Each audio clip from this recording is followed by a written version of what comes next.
Friend, आप सभी का स्वागत है नॉलेज बैंक में। हम पढ़ रहे थे मनोविज्ञान की संप्रदाय के बारे में। हमने पहले पढ़ा था सबसे प्राचीन संप्रदाय कौन सा है, संरचनावाद।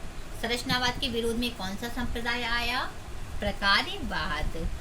और फिर अगर पूछा जाए संरचनावाद और प्रकार्यवाद इन दोनों के विरोध में कौन सा संप्रदाय आया, वो था हमारा व्यवहारवाद। क्लियर।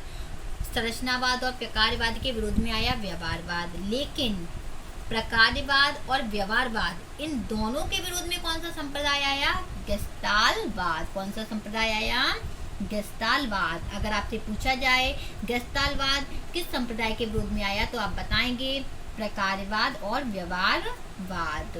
अब गेस्टाल्टवाद, इसका तात्पर्य क्या होता है, यानी समग्र आकार को देखना, यानी पूरे आकार को देखना, पूरे आकार को देखना। ये क्या कहलाता है, गेस्टाल्टवाद। क्लियर।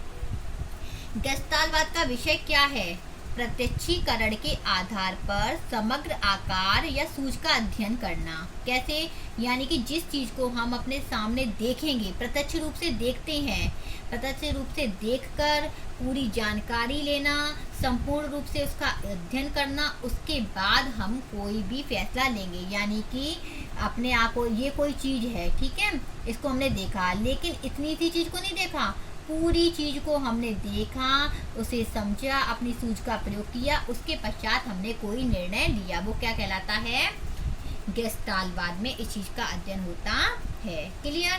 अगर आपसे ये पूछा जाए ये कौन सा विषय है, मतलब इसका विषय क्या है, ठीक है ना, तो आप कहेंगे कि मतलब प्रत्यक्षीकरण के आधार पर अध्ययन करना। क्लियर। और पूछ लिया जाए कि ये कौन सी विधि है, तो आप बताएंगे प्रयोगात्मक विधि। कौन सी, प्रयोगात्मक। अरे जब हम किसी चीज़ को प्रत्यक्ष रूप से देख रहे हैं, फिर उसके बाद अपनी सूझ का मतलब प्रयोग करते हैं, उसके बाद हम निर्णय लेते हैं, तो यानी कि हम किसी चीज़ के ऊपर प्रयोग ही तो कर रहे हैं, तो कौन सी विधि हुई, प्रयोगात्मक विधि।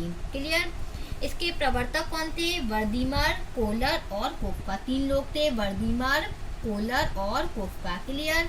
अगर आपसे पूछा जाए कि प्रकार्यवाद और व्यवहारवाद के विरोध में कौन सा आया, तो बोलेंगे आप गेस्टाल्टवाद। इसका विषय क्या है, प्रत्यक्षीकरण के आधार पर समग्र आकार का अध्ययन करना। क्लियर। ये कौन सी विधि है, तो आप बताएंगे प्रयोगात्मक विधि। इसके प्रवर्तक कौन है, वर्दीमर, कोहलर और कोफ्का। अगर ये पूछ लिया जाए इसकी शुरुआत कब हुई थी, तो आप बताएंगे 1912 में। कब हुई थी, 1912 में। इसे हम पूर्व से अंश की ओर विधि भी कहते हैं। कैसे, यानी कि इसमें इतनी चीज से इतने पे नहीं जाते हैं, इसमें पूरी चीज की स्टडी होती है, उसके बाद हम एक निश्चित पॉइंट पे पहुंचते हैं, तो वही है पूर्ण से अंश की ओर। इसे इनसाइड लर्निंग ऑफ थ्योरी भी कहा जाता है। क्लियर, समझ में आया होगा। सबसे प्राचीन संप्रदाय कौन सा है, संरचनावाद।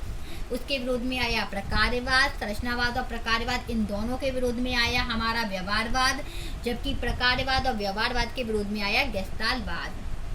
आई होप आपको समझ में आया होगा।